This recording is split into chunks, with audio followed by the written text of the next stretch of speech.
welcome to Tell Me Your Story, New Paradigms for a New World. I'm Richard Dugan, your host. Hey, you know, I always thank you, and I genuinely mean it, for joining us here on the program. With 62,200 plus listens since January 1 of 2018 on SoundCloud and all of the other podcast outlets, you folks are listening, and I'm glad you're sharing. We're on YouTube as well so that you can watch these interviews. We change the backgrounds from time to time, folks. Like today, I'm sitting lakeside, as it were. I don't remember the name of the lake, but the building behind me that you can see is Kildare Abbey. It's in Connemara, County Galway, and it's a place that I was at. My goodness, it was like 17, 18 years ago. And I miss it terribly. Would love to move there. Would love to live there. If there's anyone in Ireland, who, by the way, Ireland is number 3 on our hit parade of countries listening. Number 3. If there's anybody there who would like to adopt me, I am certainly good for chopping wood, and I'll learn to milk a cow and do all those good things. You know, whatever it takes to get me there. I'll continue to do these programs from there. Our guest today is half Irish. I'm like 1, 2, maybe 3%. A little less than what I thought as a kid growing up, but I'll take it. And he is a harpist, and he's going to be sharing with us his story. His name is Peter Sterling, and he has a couple of CDs here. One in particular, The Winding Way. And we're going to feature some of the music from his CD. And Peter, thank you so much for joining us. Granted, you're not in Ireland, but you're in an area that is just as special, just as unique, just as spiritual and or metaphysical, I guess, depending upon your perspective. Mm-hmm. And that is, you're coming to us all the way from Sedona, Arizona. That's right. Northern Arizona, Sedona, land of the Red Rocks, the towering Red Rocks. And it's great to have you with us from there. Thank you for having me, Richard. It's great to be with you here on this kind of a rainy day, a misty day here in Sedona. So it's got that kind of Irish feel to it. Mm-hmm. Absolutely. Yeah. And I have to say that your background is very warm and inviting. It's soft colors, very gentle, and I love that. That's one of my photographs here, one of my landscape panoramas. That's beautiful. I have my photography is in the galleries here in Sedona. Oh, wow. How long have you been photographing, professionally, or as far as putting it up in art galleries and so forth? Well, being in the galleries is fairly recent. I've been in and out of Sedona for 30 years. I've been an artist here during that whole time. Been an artist most of my life. Just a few years ago, I got invited to be in a gallery, a very famous gallery here.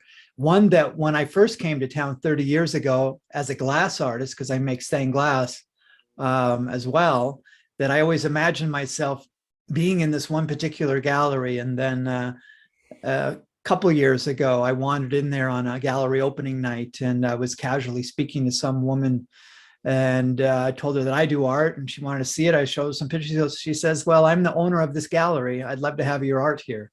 So, moral of the story: you just never know how long it's going to take to get your art in that gallery that you always dreamed of. It took me about 30 years for that to manifest. But sometimes it's worth waiting for. I know the feeling. I've been doing this for over 40 years, and I seem to sort of make a name for myself. I did, so to speak, although it's more difficult in a place like Phoenix, which it was, and I don't know what it is now, but it was at the time 15th largest broadcast market in the country. Okay. And I moved to what was then in 2006 I think it was like 280th market, and that was fine with me. And you made a name for yourself there. Yeah, I have to some degree, and I'll be sad to leave it one day. I don't know when that will be. For Ireland, sooner rather than later. What's interesting is, and I guess today's program is going to have sort of an Irish flair. I mean, if you think about it, the harp is sort of the symbol of Ireland, the international symbol, if you will. I have one right here too. You have one right there. And I was actually watching literally less than 24 hours ago a series of videos, one of them that was narrated by Gene Hackman, Hmm. about Ellis Island and about the migration from all parts of Europe, including Ireland. And of course, you may know this as well, the very first person across the threshold, as the song entitled The Isle of Hopes and Tears, was an Irish girl, 15-year-old Annie Moore. Hmm. And I was watching these different videos, and of course, they were early on escaping from actually 1840, Hmm. trying to escape the potato famine and all of that entailed. So, I it's like I don't know why. I wasn't even thinking about our interview per se, but I was thinking about this move that I hope to make one day, and how much I miss the country. And I was talking with a man from Northern Ireland, and I don't know if you've ever been to Ireland, Peter. Never been. Always Oh, wanted to go. Dreamed of going. go, man! I can't tell you. Go, not yet. Let's finish the interview and then go. I have family there, actually, cousins. I Oh, actually come from a famous musical My ancestor, my cousins are a famous musical family there in Belfast. oh, And beautiful, beautiful. my great uncle is Herbert Hughes, and he is very famous in Ireland. What he did was he published two books of Irish country songs, and he traveled the Irish countryside. He collected all the old songs, and then he put the notation and wrote them all down into a songbooks, and he's very famous for that. And I'm their American cousin. We've never met any of my cousins over there, and I play the Irish harp. So, Well, you know, I actually tried learning to play the guitar not long ago, but I just couldn't get my hands around the neck. It was just, and I thought, you know what? I'll just stick with the voice. uh, I can do that, and that'll be just fine. Maybe one day, but it's okay. Each one of us has to find our own way. And when you play the harp, you don't have to wrap your fingers around anything. You're actually what? Just strumming the strings in just the right way. just like that. And it's interesting you should say that, because before I was playing the harp, I was playing the guitar a little bit, and I was pretty good, but I always found it difficult to bend and twist my fingers in certain positions on the fretboard. And then when I discovered the harp, I could just put my hands to the strings and they Yeah. could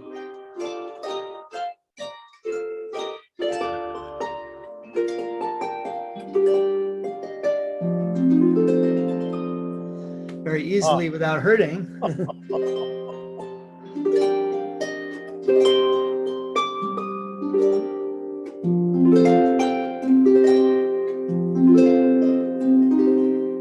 Mm.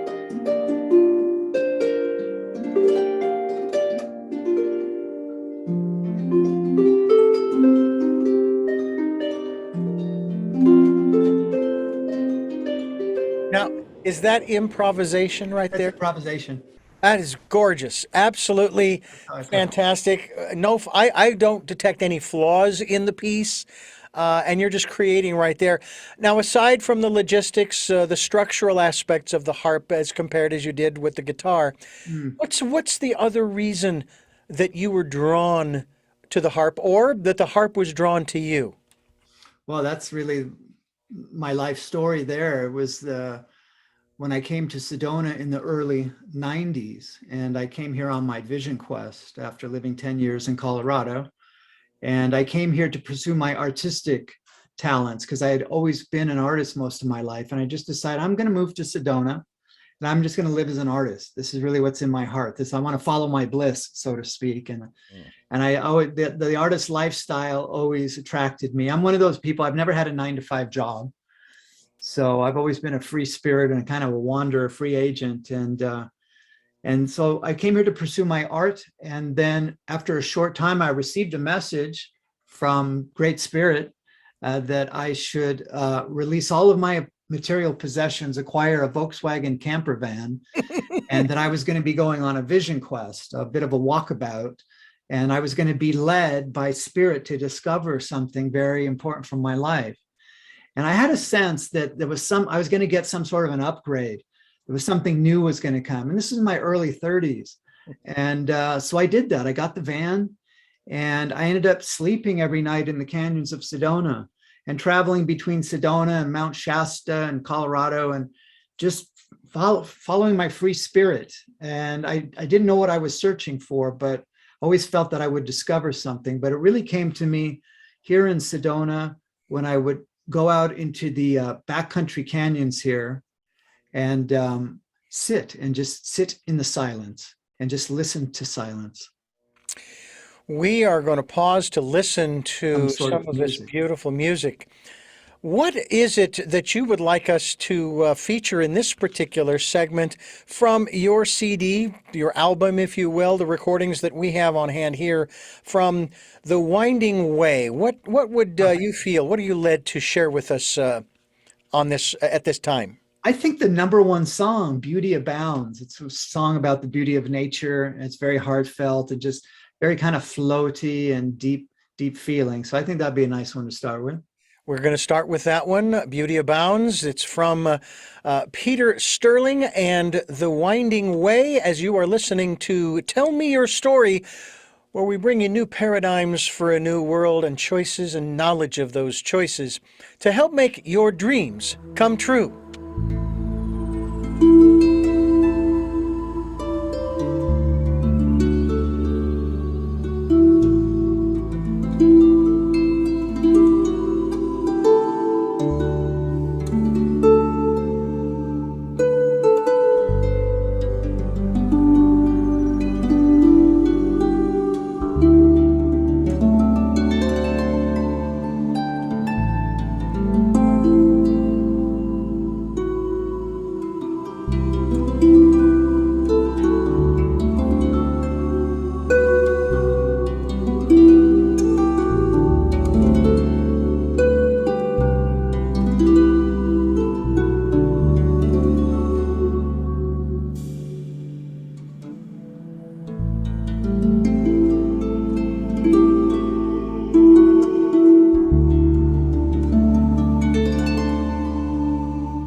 I'm Richard Dugan, your host, and I thank you for being with us here on the program.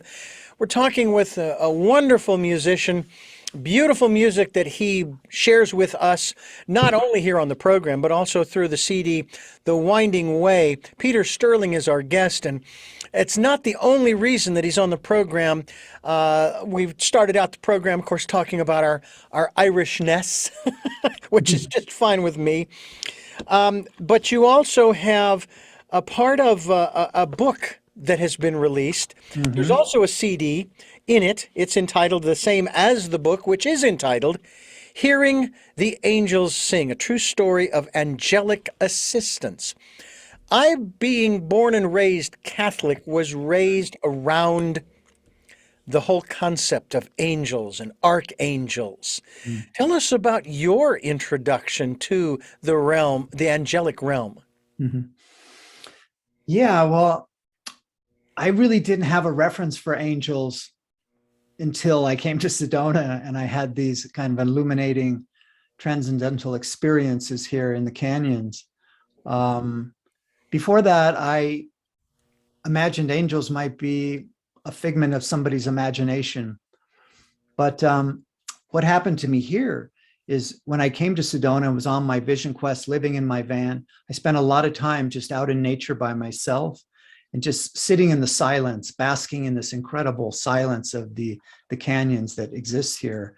And I'd never felt anything. There was a real presence. It was like an energy of, and when you get real quiet, you could hear that there was a vibration that emanates off the red rocks here. So I was just guided to go just sit in that silence. You know, there's that old quote, silence is golden, or be still and know that I am God. So that was kind of what I was doing. I was just sitting and being, and I just wanted to see what happened if I just really was able to be totally present in the here and now and just expand in that space. Something might happen. And indeed, what happened to me was, you know, I was working a lot on my meditation and working on my chakras, on my energy centers, clearing, healing myself, because I was being told that I needed to do this preliminary work of clearing because something big was going to come and I needed to prepare myself for it. So I would often just hike out in the canyons and I did a lot of recapitulation of my past. Sometimes I just lie on the ground and just cry because I was, you know, we all have our traumas, our little, you know, pains that we carry with us. And I was just being guided to release that. I was doing a lot of work with healers and shamans and chiropractors and acupuncturists and who were helping me to fine tune and refine my nervous system, doing a lot of fasting and yoga and whatnot. So, but then when I got real still, then I began to hear the subtle strains of some sort of music. At first, I thought that I was hearing somebody was playing some music in a portable stereo, some classical music out in the forest, but no, that wasn't what it is. It was, I realized that I was hearing of something of a divine origin. And it seemed like it was in perfect harmony with the sound of the leaves rustling in the tree or the little stream that was by, the bird song. Everything was in harmony with this incredible sound that I was hearing. It's very much like the movie August Rush with Robin Williams. And the boy, you know, heard the music in nature and he became a great composer. That was very much what happened to me, just sitting in nature. And then I began to hear the celestial music. And I was told, you know, in ancient times, Richard, that the ancient peoples heard this music and they strive to be in harmony with it, you know, and take care of the earth and nature to create this great music because it brings so much bounty and blessings. But then over time, you know, like in the fall, the humans, they don't hear the music anymore, you know, there's this beautiful music. So that's how it came to me. I started to hear this music and my inner guidance was trust, surrender, and let go and allow the music to take you away. So as I was sitting there, imagine me out in the forest here, out in the canyon, just by myself, my spirit began to ascend and travel up my central channel. It's like my top of my head opened up, my crown chakra. My heart was just so full of this kind of divinity, of this love and feeling that I would sound. And I just floated right out the top of my head and went up into another dimension. And there I was just, there was all this golden light around me. And I was just bathing in this golden light, having this kind of supreme transcendental experience. And as I was looking around in my inner vision, I was able to discern, I started to see some shapes. There was something around me. And so as I focused my inner vision, it came into focus. And to my astonishment, Richard, I was surrounded by a group of angels, the little cherub ones, the little chubby babies that we often see depicted in Renaissance art, playing harps and flutes and violins. And to my astonishment, there they were. And the little angelic musicians, the cherubs, and they were playing harps and flutes. And this music that I was hearing, they were playing it. They were part of it somehow. And it just absolutely blew my mind. It was like a before and after experience. That's when my life changed, when I realized that angels were real and they weren't just somebody's imagination. It was a real earth-shaking experience for me. But that began a relationship with this group of angels that would come to me. And I eventually discovered that I could communicate to them telepathically. And go ahead. Well, I was just going to say that what you describe, your experience, where you are, and what your experience and so forth. My eyes are moistened by the expressions that you are sharing with us. It is something that we talk about on this program quite often in a little different context of people participating in the decade of perfect vision, meaning we ask them to go within and listen to that still small voice, to reconnect with nature if you can, to be quiet in that calm, peaceful, and safe space. It's just marvelous. We're going to take another pause here to listen to another piece of music that you have created. I want to come back and talk more about the music, but we'll also talk more about the angels. From The Winding Way by Peter Sterling, what shall we listen to now, my friend? I really like the track 3. It's called Deep Dive. And it has been inspired by my love of swimming with dolphins. I often go to the Bahamas and go on these dolphin swim adventures and take my harp and play my harp for the dolphins. So this is Deep Dive. Let's take a listen to Deep Dive as we continue here on Tell Me Your Story, New Paradigms for a New World, as we are giving you choices and knowledge of those choices to help make your dreams and mine come true.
I'm Richard Dugan, your host, and it is a distinct pleasure to have such a calming influence, a peaceful influence. Not to say that any of our other guests don't provide that as well, but this is a wonderful thing. Now, I have to say that I received a copy of the book with the CD inside as well, and I haven't had a chance to listen to it. Is this the audible version of the book, or is this more music that was incorporated into this publication? Well, the way I wrote this book, the angels really guided me to make it. It's like the book is like a portal. And Mm-hmm. when you read my story, I take you on my whole journey of what led me to connect with the angels and everything that happened around it. It really is very transportive. It's almost like you can travel with me through the story. And it came through very much kind of stream of consciousness. But there is a way that I use language to try to describe, Richard, these experiences I had, which were really beyond, human comprehension. The beauty of the sound is like, it's beyond anything we could imagine here.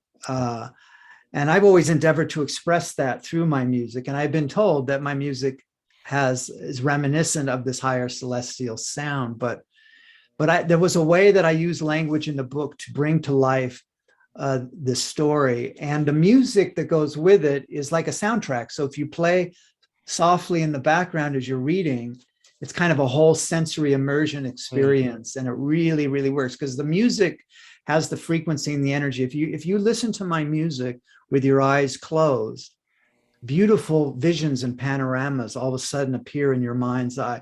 It's a hologram. It's holographic because as I'm making the music, Richard, I'm in with my intention, my heart, my soul. I'm putting into the music visions, paintings, scenarios, landscapes. It's all there. And this is how the angels taught me. I wasn't trained. I taught myself really how to do all of this. And it's a very unique pathway that I came down to do this music and art in the storytelling here. Well, also included within the pages of the book is a photograph. And it's a photograph, I believe this is of you and two beautiful blonde women, one on either side. Yeah. Yeah. Can you explain to me, is this standard procedure by the publisher, or was this something that was included for my benefit? And again, I have a very strong affinity for the awareness of what a photograph contains. It's not just a one or two dimensional picture of someone. Mm-hmm. We've had people on this program who ask for you to send them a photograph, which they then process through their computer technology to then send out balancing vibrations to help to do all kinds of wonderful things for you. So this photograph that I have here, is can you do you know which one I'm referring to here? Oh my gosh, you ended up, is that in the book? That was in the book. Oh my God, you have to send that back to me, dude. I will, and been referred to as David before, but that's all right. I will get it back to you, absolutely, post haste. Richard, that's very interesting. Well, I'll tell you the story about that photograph. Those two, they're in the book. Those both are in the story somehow. I guess I'm supposed to tell you. So the one gal is Terry Lynn Taylor, who is a best-selling author of angel books. And we have a chapter together of the angel adventure she and I went on. But the other girl, the kind of younger, pretty one, she became my fiance, and she's in the book because we discovered when I met up with her, the angels came to her and they started telling her she was like a walk-in because she had died in a car accident 2 years before I met her in Santa Fe. And I was playing my harp in the cafe in the bookstore, and she came in and we had this eye contact, and we met and we connected and we ended up being engaged. But she came from the realm of the angels. Wow. And it was this whole amazing story that's in the book about walk-ins and reincarnation. And there's this whole kind of past life love affair into the current time that weaves in the story as well. And that's funny. You should get that. I don't know how you got that picture in the book. That's Well, there are no coincidences. There are coincidences, yeah. incidents that coincide. And there's a reason, and this probably was it, and maybe there's something more to it. I don't know, but nonetheless, I will be returning this photograph to you um, because it has more meaning for you than it does for me. But Really does. I am always intrigued. For example, the materials that are sent in a book, right? For example, I'm always cognizant of what page, and so then I will read Oh yeah. those two sides, the two pages, Right. and see, okay, what is it that's being said here? There's Yeah, some significance. Now, for am I sure. reading too much into it? No, Who knows? All I no. know is that's the way that I interpret it. So with the photograph, now in the case of the materials, the paperwork, it was just in the front cover, just inside the front cover. So I didn't put a lot of energy into it from that standpoint. But if it had been in the middle of the book somewhere, a whole nother story. The influence, and I don't even want to use the word influence. You shared with us early in the program a piece that you were just creating. It Mm, just came to you. mm. But the 11 songs on this particular CD, The Winding Way, were all of these improvisational, or are they written down on sheet music somewhere that that came to you? What's your creative process, I guess, Yeah. is where I'm coming from. Right. Well, I'm not trained in music, so I don't read or write music. So I just sit down and I might have a melody line, a theme that I've been playing. It all comes through improvisation. So what I do, Richard, whenever I sit at the harp, I never really know what I'm going to play. I just start playing, and it just kind of happens. There's Hmm. this thing that happens with me. It's kind of magical when you come see my performances. I just kind of sit down and I just kind of open up to that divine inspiration. I just put my hands to the string, and oftentimes the music just comes forth naturally, improvisation.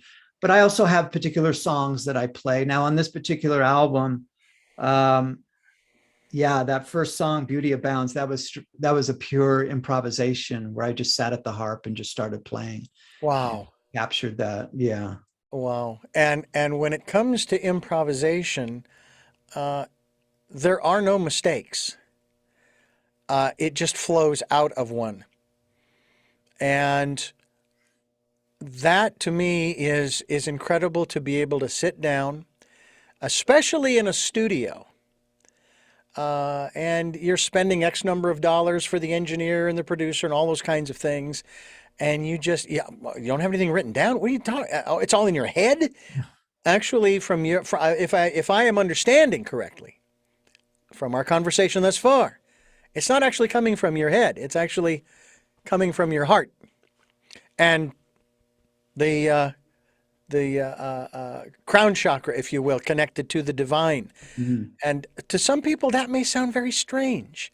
Mm. But, when you think about it, folks, when you think about it, inspiration, yes, it's within us and it comes through us, and we're connected to all of it. I mean, it's just, Mm. I mean, it's an amazing thing. Without belaboring this point, because I don't want to go too far into this, but Mhm. I am a songwriter, not published. I've written one song through a program that I went through back in the summer and fall of this past year, 2021, Mm. and it took 3 months to work out the lyrics, and then we worked out the notes. And Mhm. she was shocked when I started to write the notes on the sheet music. My gosh, my other classmates, other students, and yet here you are, you're right, you're putting the notes where and I remembered enough from chorus from high school, in terms of reading music, and I don't read it that well. I just listen. In my case, I listen to the closest tenor to me, and then I just copy.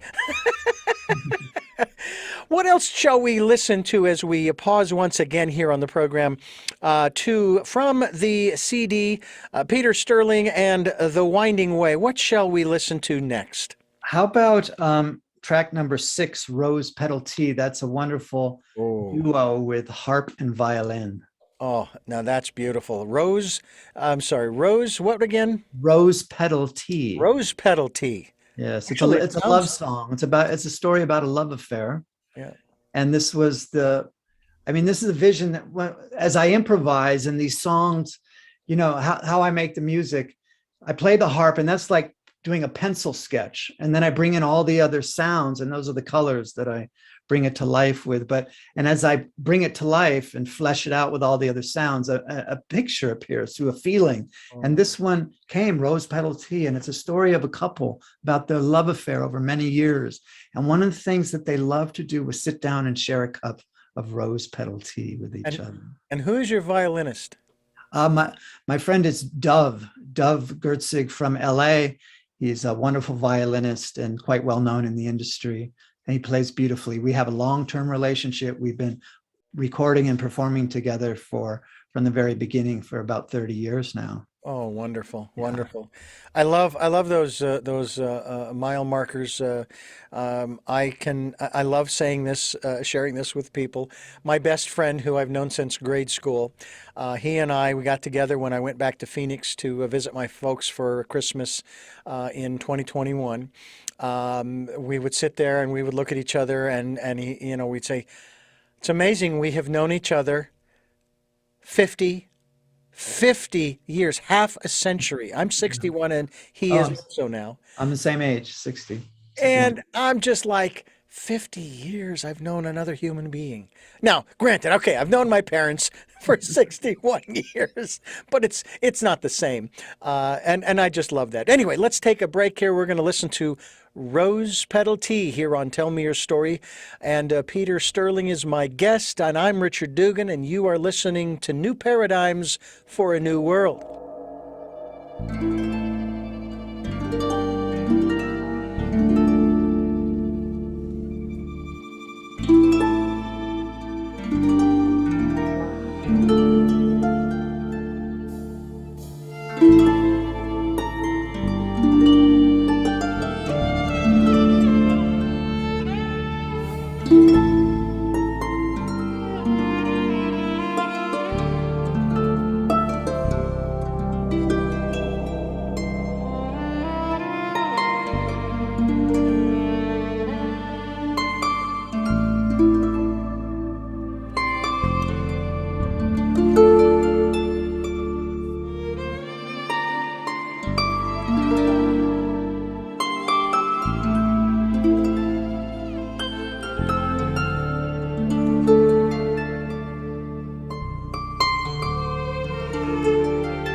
We give you choices and knowledge of those choices here on the program to help make your dreams come true as we look for those new ways of living. I can tell you that if you have Peter Sterling's music, especially the Winding Way, available, you can find it, I'm sure, at his website.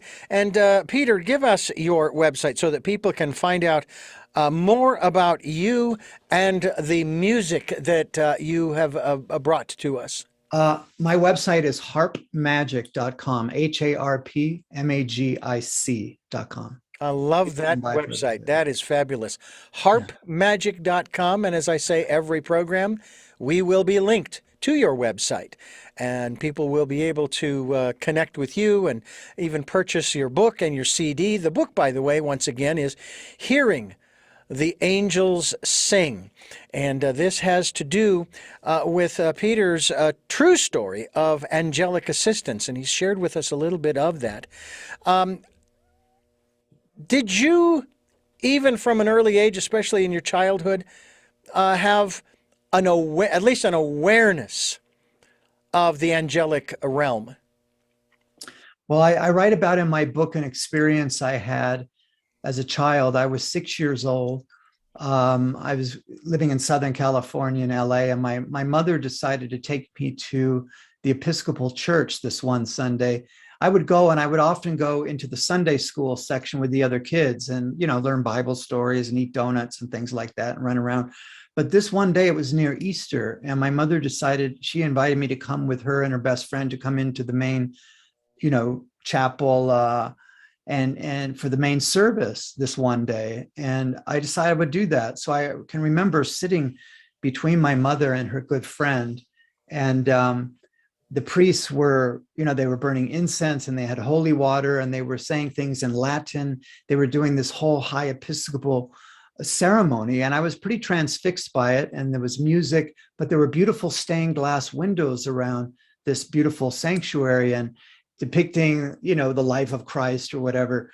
And the sun, all of a sudden, I was sitting there, the sun moved and came in through one of these stained glass windows and shined a beam of colored light down onto the floor kind of in front. And I was just transfixed by this rainbow light coming in through the stained glass window. And I remember I was taken up, and I had some sort of illumination as a child where I kind of traveled up the light beams and went through the stained glass and saw some sort of light. I saw the light, so to speak. And when I came back to my awareness in the room, I told my mother that when I grow up, I want to be a stained glass window maker. And 10 years later, I became an apprentice to a stained glass artist. So there was something that happened in that time. Uh, and perhaps I don't remember seeing angels, but there was some sort of illumination. Might call it the atonement. It was like I was taken up as a young child, and there was like the light touched me, and it really touched my soul. And that really directed my course towards the light, I think, most of my life. And then what shortly ensued after that, Richard, was I began to sit at the piano in our family, in the living room, on the family upright piano that belonged to my Irish grandmother. And now it was in our living room. And this one evening, my brother, who's 5 years older, was practicing violin.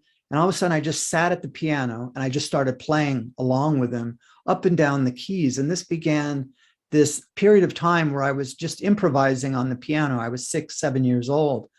And I would tell people that I was composing my masterpieces. My mother was amazed. She was like, "What is going on here?" Like a prodigy all of a sudden. And my mother started to invite people to come over to my home and hear me play. So I was like giving these little recitals, and she would sit there and they would have a cocktail, and the little boy would play the piano. And one day she invited a friend of hers, some guy from Hollywood who was an accomplished pianist, and he came in to listen to me play. And I said, "Okay, I'll show you." So I started playing, and he looked at me and he said, "Oh, no, no, no, no, no. You're going to have to take proper lessons. You're not doing it properly." And I looked up at him, and all of a sudden I felt I'm not doing it right. Like this was my joy. I kind of went into ecstasy when I would play the piano. And all of a sudden he was like, "No, you're doing it wrong." And that just like turned it off. I just walked away from it. And he wasn't sensitive enough to see what was happening here.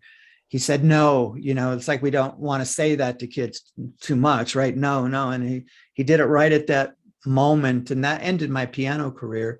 And then when I started playing the harp, all these years later, my first album, Harp Magic, the songs of that, they're very childlike. And a lot of my music has a childlike kind of innocence to it. And it felt like with the first album, I kind of picked up right where I had left off all those years before. Well, I have to say that I have never heard the soundtrack from an action, adventure, or horror film played with a harp. It just doesn't work. You know what I'm saying? So angelic and childlike and fantasy and that's the sound of the harp. It's Yeah. so wonderful. It truly is. I want to listen to another piece Okay. from The Winding Way. Peter Sterling is our guest, and what shall we listen to? As in music, so in life, as it says on the back of the CD jacket. How about track number 10, Hope for Tomorrow? And this is really a song about hope for tomorrow. This album actually was recorded here in my home studio, Richard, during the global pandemic lockdown. A lot of great music was recorded during those times. But this is what I did. I just sat in my home studio and I just thought, what am I going to do? How am I going to respond to what's going on in the world right now? And I'm just going to play music, and see what comes through. And that's what this music is. Yeah, and that's what we really need. We do need hope. There's nothing wrong with it to be hopeful for the future.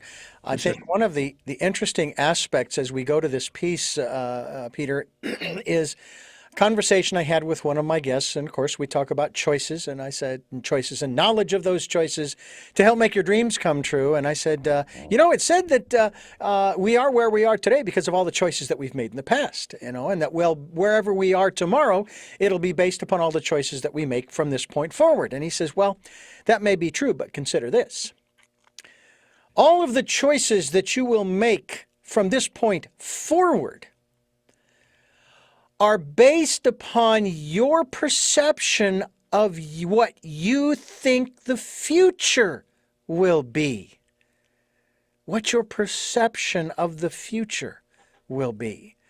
And I think about basically two different types of people at this moment. There are more than others, more than that. But, those who have dug a hole in the ground and lined it with concrete and covered it over and fortified it and weaponized it and filled it with all kinds of supplies, the preppers, if you will, their perception of the future is catastrophe, disaster, Armageddon, the end of the world. I'm not a prepper, No, and me that's neither. not where I'm coming from. I have a different vision of the future. I do too. And, my mother asked me once, "So how's your retirement plan coming?" I said, What are you talking about? I don't have a retirement plan. I don't have a 401k. I've got nothing saved up because I have no intention of retiring myself. Retiring my truck, putting new tires on the truck. Yeah, I plan on doing that. Mhm. But I have no plans because this is just too much fun to quit. And if I can continue to make money at it and maybe increase the income to where I can say, you know what? I'm moving to Ireland. No one's going to stop me now. I've got the resources. Off I go, There you go. and so forth, or wherever. I want to thrive. I know that that's where you're coming from too. And I'll tell you what, let's talk about thriving when we come back as we go out with this particular song from The Winding Way. Peter Sterling is my guest.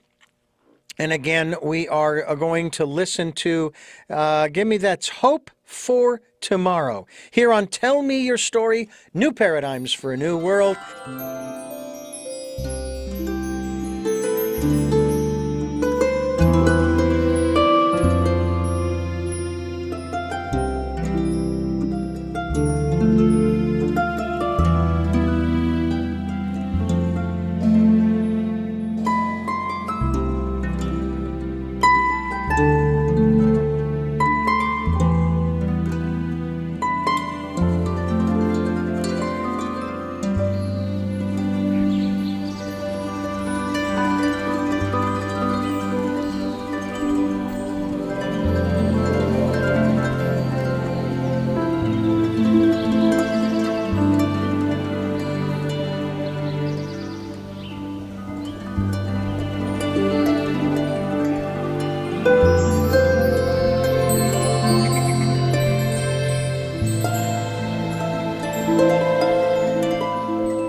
I'm Richard Dugan, your host, and I thank you so much for being with us here on the program as we continue our conversation with Peter Sterling.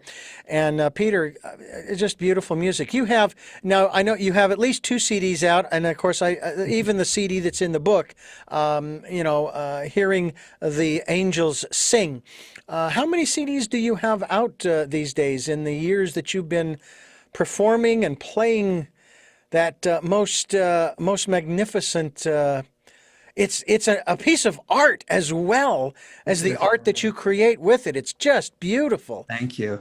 The Winding Way is album number 16. Oh my goodness. Yeah. Yeah. So Wow. I've been busy, you know. Wow. Yeah, I was going to say, but you spread that out over what? You say 30 years? Yeah, but almost 28 years. I got 16 albums. So I do one every couple of years, you Yeah. know. Yeah, I'm not going to do the math. I'm not going to figure out. But you put them out when you want to. You don't have necessarily a contract with some record producing company. Not anymore, no. I Yeah. have had that, Yeah. but I've been on two record labels in my career, but now I have my own record label, Harp Magic Music. So all my music is produced in-house here, and Oh. I have my distribution channels set up. So I have direct licensing through different portals to get it out there for streaming and downloads and all that. It's amazing what artists can do nowadays. You can do it yourself, and I'm a do it DIY kind of guy. Yeah. I never cared much for the record industry when I was a kid growing up listening to music stations. When I'd hear the same song by the same artist over and over and over again, and it's like, well, what else have they done? And that's when I started buying the albums, in particular, of my three favorite artists, John Denver and Dan Fogelberg and Harry Chapin. And I just started collecting their albums. And I Mhm. might have 10 or 15 of John's and 8 or 10 of Harry's and maybe the same of Dan's. Sadly, all three of them have since passed. But, it's like, I want to hear what else they do.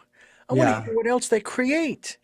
I want to shift gears a little bit and go back to what we were talking about as we ended the last segment and talk about this aspect of moving from, and this is the way I phrase it, moving from survival to thrival. How do you see that? And have you maybe crossed that threshold where you Of see course. yourself now as, hey, I'm not surviving anymore. I'm thriving.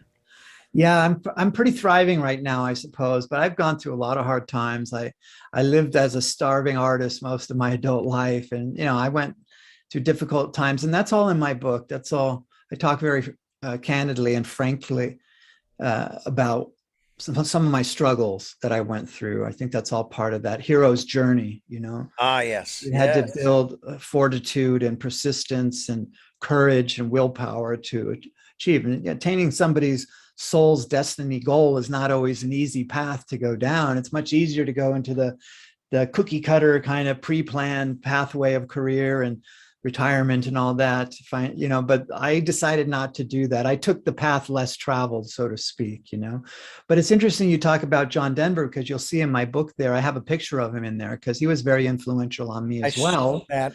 And I ended up working for him. I was lived in Colorado in Aspen, and this is all in the book.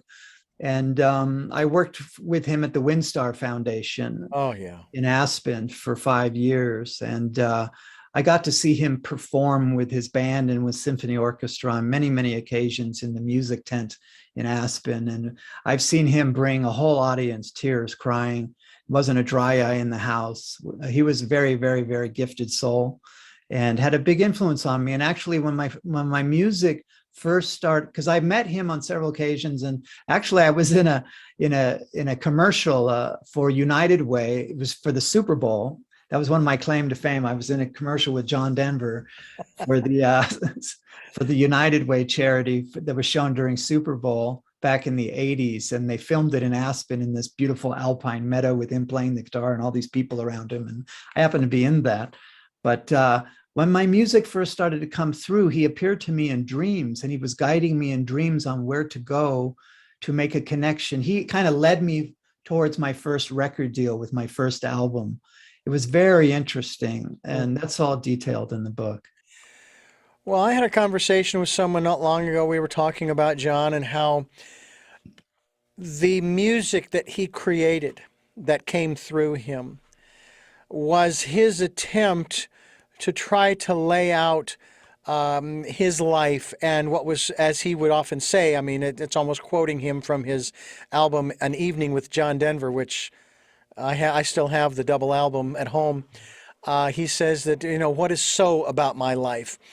And the difference between what he would sing about and the challenges that he had in his life, and how it was almost as if he wasn't able to bring the two together. I mean, his life, I remember reading his book, his Audible, listening to his Audible book. Mhm. And he would talk about the things that he was into at that time in his life, and how, the drugs and so forth, and of course the relationships over the years, Mhm. and so on. And yet the music that he sings, the lyrics that he writes, speak of a whole different person. A person who's, in a manner of speaking, sort of not necessarily has it all together, but is very aware, very introspective, really trying to be the best person that he can be. And yet in his real life, boy, he was stumbling over what seemed like over every stone, Mhm. every turn. There was always something, Mhm. whether, it was this issue with the plane and obviously his passing in that process, or the broken relationships, with his wives and so forth and so on. And that was just an observation on the part of this other person and I that we were Mhm. talking about. I thought, yeah, that is interesting. And I guess sort of that's the way it is, even with my song, which is Mhm. actually, it's entitled, I'm a Good Man Doing the Best I Can. Mhm. And that's all we're trying to do here. Do you, I don't, I put it this way. I don't believe that we make mistakes. What I do believe is that we have learning experiences. And it's a big, big difference, because with mistakes, then forgiveness is required or needed. But if it's a learning experience, what's to forgive? You're just trying to learn. Uh, you know, you don't do so well on a test in school and you don't ask forgiveness of the teacher. Hopefully you go back and you learn something and you do better the next time around, Mhm. right? That's why they call them life lessons. Exactly. Mhm. Talk to us. And again, I know that it's covered in your book and so forth, but talk to us about your awareness, so your consciousness, if you will, of awareness in regards to, I'll use the word at this moment, you can change it if you'd like, about your lessons learned, your mistakes in life. Mhm. Well, I write about it in the book, but there was one episode where I when I first started playing the harp and the angels were channeling this music through me, and I had a superpowers with this instrument. I can play. The harp is a magical instrument. There's a long, long history and tradition of this instrument around the world. And Merlin played the harp, and the god Apollo played the harp, and the harp is perhaps the most celestial instrument throughout great antiquity. And there's a tone from the instrument that no other has, and there's a power to it. Mm-hmm. And I found that I had the ability to play the harp, and I still do, but to actually cast an enchantment. I can play the harp, and it's so enchanting that it's almost like a spell. It's like a musical spell. And I could make people kind of fall in love with me by what I could play on my magical harp, this kind of thing. And at first, for a while, this kind of, as you were saying, with John and his uh, challenges he had and things he had to learn, and the fame and the relationships and all that. I went through that in my own way, and I saw that I could use the harp that had power over people. And when I was first, I had to learn about that, and there was a part where I was using it a time maybe to glorify my own ego. But that's not what this gift was about. And so what happened was I had signed a record contract. I had international distribution. My career just shot from the very beginning. I mean, after only 10 months of playing, I made my first recording without any formal lessons And that got discovered by a record label that released it worldwide. So I was flying pretty high on my horse for a while and thinking I was, pretty special. And then what happened was I was traveling in my van with the harps up in New Mexico, and my van caught on fire. Oh, And I had two harps in the car, and they burned to crisp. I had to get away before the car exploded. It was a Volkswagen van, and I was on a country road, and there was no fire department around to put it out. So I sat there and watched my most prized possessions burn in this flame of destruction that took it. It was, the harps were taken away. So I had to go through this whole period of, I didn't have a harp for 6 months, and I didn't know if I would play again because I thought the angels took them away from me. And in a sense, they did.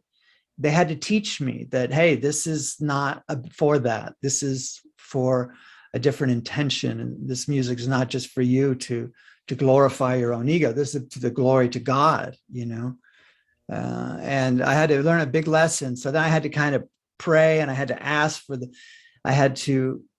for forgiveness. I had to go through this whole thing. And then the harp came back into my life, and I had to learn a big lesson about that, as far as what I use this gift that the angels and God has given me to play the instrument. It's, We're talking with Peter Sterling, and he has a CD we're featuring here on the program called The Winding Way. We're also talking about his book, his latest book, if you will, called Hearing the Angels Sing. It's a true story of angelic assistance. Peter Sterling is my guest. I'm Richard Dugan. This is Tell Me Your Story. We are bringing you new paradigms for a new world here on the program, looking for those new ways of living and giving you choices and knowledge of those choices to help make your dreams come true. I'm going to use the, I say analogy, but it's actually true, and this has been sort of proven, that when a cook goes into the kitchen to prepare a meal, and I use my grandmother as the example of my favorite dish that she would make would be tamales. And for years, I was looking everywhere to try to find the tamales that tasted like my grandmother made. And someone finally opened up my eyes and said, hey, you're never going to find them because they were infused with your grandmother's love. So with that real life story / analogy, who made your harp, the one that you play now? Who made it? Who's the harp maker?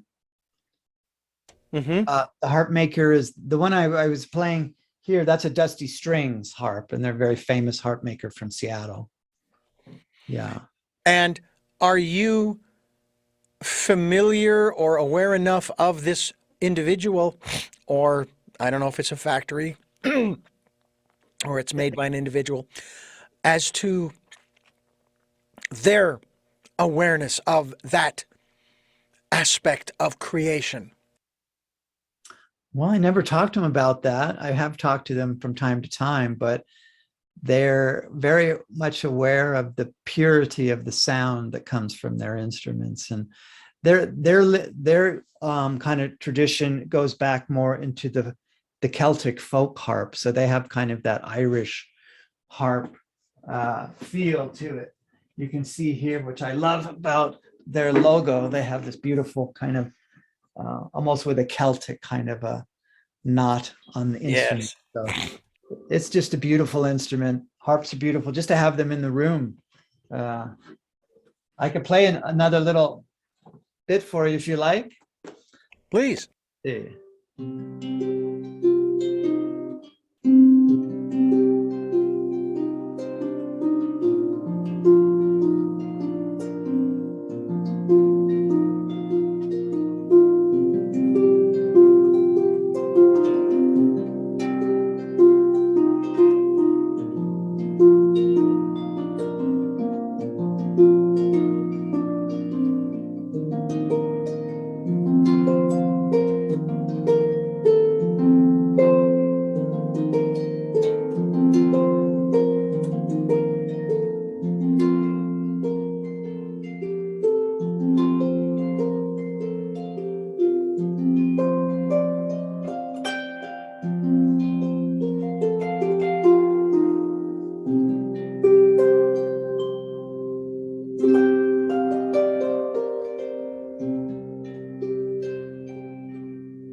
That's some beautiful, beautiful stuff. And I have to tell you that as you're playing, and as we're recording this, and I'm watching the wave being created, it almost looks like the same waves that are created when you and I are conversing. Mm. There's not a lot of smoothness, just by visual perception, to the wave itself. It's very well defined and so forth, ups and downs and ups and just because of the plucking of the strings. So it's almost like a conversation, Mm. or as we would love to say on this program, a story being told. Certainly is. Now you have 16 CDs. What can you tell me about what has changed, if anything, in your music over those 16 CDs or Mm. 28 years of playing? Well, I've been thinking about that myself, and I think as I continue on this journey, there's a continual refinement of my skills on the instrument. Also in the studio, there's techniques I use to create kind of the harmonic structure of my sound, and this is a lifelong skill for me. So I think as I mature as a person and as an artist, the sound is becoming clear.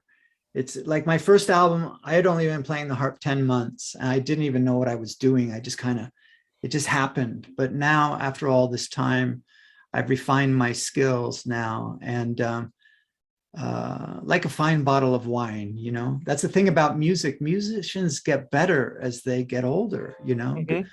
it seems to be one of these things. So as you were talking about earlier, this is something that I'll do for the rest of my life. I feel lucky that I have something that I can do. And the harp has been, my sanctuary.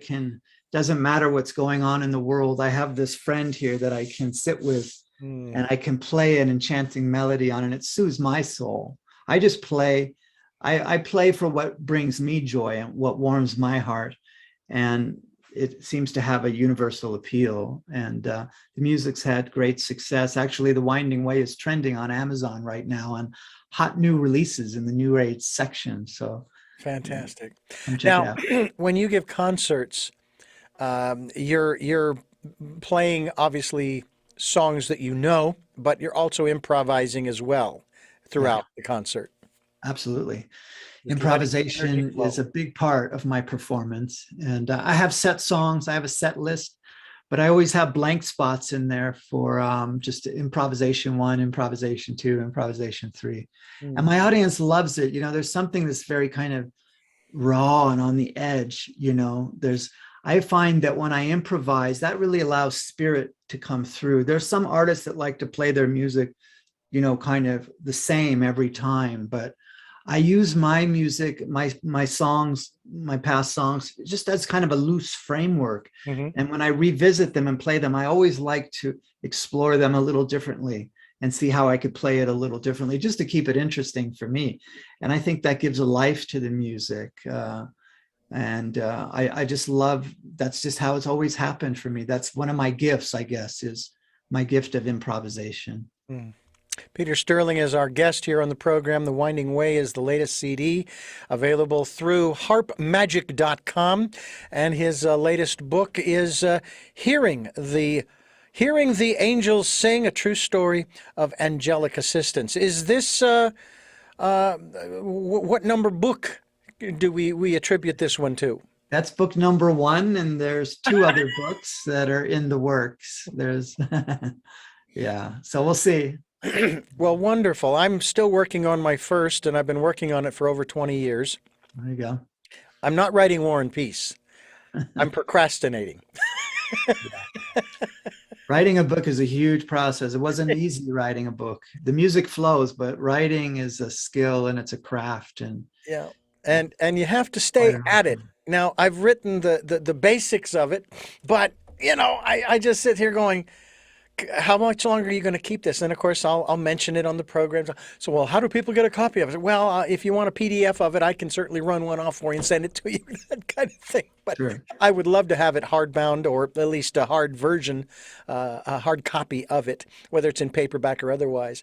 And it'll get there. And I know the format too, and all of that. But creating these things is quite an amazing thing for us these days. I mean, I got into this business in 1979. I was 19 years old, Mm. and I was working with the technology of that day, In the radio business? in the radio business. Yeah, broadcast. And I sit here going, I miss those days of vinyl and tape and a razor blade and a splicing block and a China marker and vinyl and all of that stuff, and then doing stuff live, and the incandescent tubes, the vacuum tubes, I should say, Yeah. that powered the various pieces of equipment that we were using, Mhm. and it was a lot of fun, a lot of creativity. And I have to say that as technology has moved forward, I've often thought how, man, I don't know, creativity is going to kind of be sucked right out of this. And well, Mm. the creativity isn't in the technology, no matter how ancient or modern it is. It's in us. Mm. It's Mhm. in us. Yeah, the technology is allowing me more and more to bring forth what's inside of me and manifesting it in a form so that others can have this experience. How many harps do you have? Oh gosh, I had 8 until recently. I sold a couple off, but I have a good collection. The house is scattered with them. Now, this is, I don't want to, handheld, if you will. I mean, you can carry this thing around almost under your arm. Yeah, this is a full-size folk harp. It weighs about 45 pounds. Okay. Maybe not carry it under your arm. Uh, That's a heavy harp. Do you play the real large ones as well? I have. My second album I recorded on a large classical pedal harp, chromatic pedal symphonic harp, yes. And one was given to me to use to make that recording by the most famous harp maker of those pedal harps in the United States, Lionel Healy. And I made a connection with them, and they saw my talent, and they sent me one free. They sent me a beautiful, because they just started making an electric pedal harp, and they had a prototype, and they sent it to me from Chicago. They shipped it out free of charge to allow me to have it for like 3 months so that I could record my album with it. Wow. It was a $25,000, $30,000 harp. And that was just kind of the magic. That's in my book too. I talk about that. That was one of the things I was like, oh my God, this amazing harp player is giving me a harp. I guess I really have something going here. So I did it. That was for my album, Gypsy Road, my second album. Now that raises another interesting question in terms of the inspiration from the angelic realm, from the divine, from above or out there, if you will, that flows through, and then your own personal level of self-confidence. Can you talk to us a little bit about that? Because to me, that seems like something rather important that one needs at some level to say, with only a smidgen of ego, I'm good at what I do. Mhm. And that's okay to say. Talk to us a little bit about that. Yeah, well, I mean, in the early days, the Angels were so paramount to the experience of bringing this through that I really gave them credit for it mostly. But then as I got more proficient at the instrument and deepened into my skills with the harp, I was able to take over on my own. And the Angels were actually were so, a part of the original recordings. And then after a while, I got my wings and they let me just kind of go off on my own. And I felt confident enough that I could do that. And And then, what's happened, Richard, is also the recognition. The music just has a life of its own. I just make it and I send it out to the world without any attachment to what's going to happen. It just has this magical thing that these records that happen to them. But in recent years, there's been a lot of recognition in the music industry. I've won several awards and been at the top of the charts, and it's very fulfilling. It's very, very feels really nice to do that. So, and they've been telling me that, Peter, you don't realize how big you are in the new age music scene. I try to be humble, and I don't see myself as other people do, but more and more people are starting to recognize my music. And I'm actually being asked now to even step into a whole new level of mastery with it and really up the game too. I think there's more things that I want to achieve now. And I need the confidence to do that. So that's what I'm doing now. I'm mustering new confidence in 2022. And my intention is to manifest some big visions and dreams this year, as it probably for you too, Richard, and your listeners who are here, that we can kind of unify with that. Let's make our dreams come true in 2020. Dreams come true in 22. I like that. I love it. Well, I will tell you, I'm gonna borrow that. Make your dreams come true in 2022. But 2022 is also the year of the Deuce is Wild, which I translate meaning opportunities abound, which is saying the same thing in terms of making your dreams come true in 2022. And I couldn't agree with you more. I've got several projects that are sort of moving forward. They're moving slowly, but that's fine. I would rather them move slowly. I can't hearken it to a tree growing. I would rather have the tree grow slowly and dig its roots deep, deep, deep into the soil, so that when the storms of life, if you will, come along, it might sway a little bit. Okay, but it's not going to be pulled out of the ground. Whereas a fast-growing tree most likely is going to be ripped right out of the ground, roots and all. Well, it happens in God's timing. That too. That is the other part of it as well. I hear the phrase, I've heard this phrase over and over and over again throughout my life, especially associating and connecting with and being a part of the metaphysical community, both in Arizona and here, but divine right timing. For sure. Divine right timing. I'm a big believer in that. Yeah. Well, timing is a big issue for us here because we're always limited just by virtue of the amount of time that we're able to have with our guests. And by the way, to your point about how the music just kind of flows and so forth, I say on this program all the time that the universe is asking you the questions. I'm just along for the ride. That's my deal. And so I have no claim to fame in that regard. I've even challenged the universe. No. That question has nothing to do with what we're talking about here. And it just keeps no, pounding away. And okay. And I got to stop the interview here because I got to ask you this question because the universe won't leave me alone. And I've gotten better and better at saying, okay, because sometimes it takes us in a direction that whoever's listening needs to hear. For sure. It's the same thing with you and the music. What you might be playing is something that someone needs to hear. Exactly. It's powerful stuff. This is Tell Me Your Story. Peter Sterling is my guest, and you are listening to New Paradigms for a New World. I'm Richard Dugan, your host, and Peter Sterling is joining us here on the program as we come to the last part of our broadcast. The Winding Way is the CD, and the book is entitled Hearing the Angels Singing. Hearing the Angels Sing is the title of the book, and harpmagic.com. Harpmagic.com is the website. And Peter, I can't tell you how much I've really enjoyed our conversation here. It's been a great pleasure not only to talk with you and find out about who you are, but also to hear the music that is coming through you.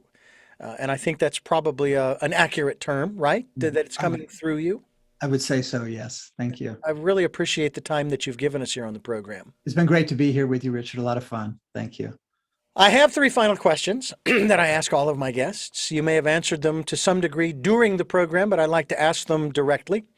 But before I do that, I need to address you, the listener and the viewer, and thank you for listening to and watching Tell Me Your Story, New Paradigms for a New World.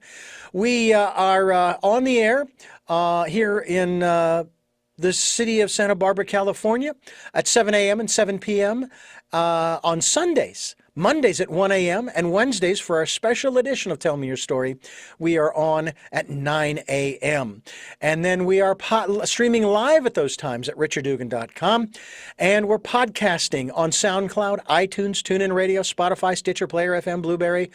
We are also on iHeartRadio, Amazon Music, and many other outlets that we are so grateful for. And we are also on YouTube where you can watch these interviews. We will also be linked to Peter's website. Again, it is harpmagic.com so that you can find out more about the work that he is doing. Pick up some of the CDs. He's got 16 of them, so a wide variety to choose from. And we hope that you will at least go there and choose one or two. I would venture that he is available also on Spotify, and that would be helpful as well to be listening to the work that he is putting out. We also encourage you that if you're able to do so and you can support us financially, any amount is greatly appreciated. We have a PayPal account for your security as well as ours. And when you go to send us support, they're going to ask you for the email address. It's richard@richarddugan.com. richard@richarddugan.com. And please participate in the decade of perfect vision, the 2020s. We ask you to spend time in that quiet, peaceful, calm, still place, and you may be in Sedona too, and listen to that still small voice and get that inspiration, that encouragement, that insight, sometimes that education, and sometimes just words of support for what you might be going through. And we hope that you will do just that. And with all of that being said, as I now put on the game show host hat, it's time now for the bonus round with our three final questions. And the first of those questions, who is Peter Sterling? Oh my goodness, you're putting me on the spot here, Richard, at the end here. They call me a harp guy, so we can just go with that. I'm the harp guy. Okay.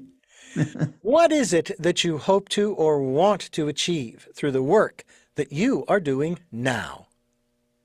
My work is here to uplift souls and to bring hope and healing into people's lives and to the world.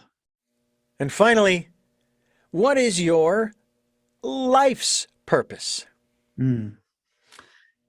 My life's purpose is harmonic with what I just said. It's to unify, to unite the tribes, to bring people together in the power of God's divine love, and to create a beautiful new world, to bring hope for tomorrow.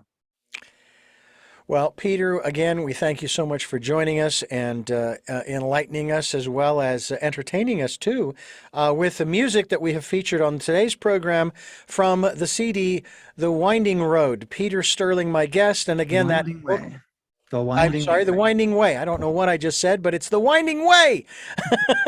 And the title of the book is Hearing the Angels Sing. It's a true story of angelic assistance. All of this can be yours. All you have to do is go to the website, harpmagic.com. Harpmagic.com will be linked to that website as well. I want to thank you for listening to and watching Tell Me Your Story.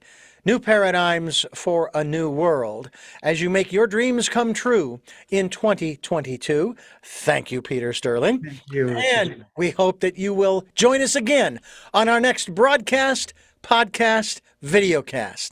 And until then, love to long.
you.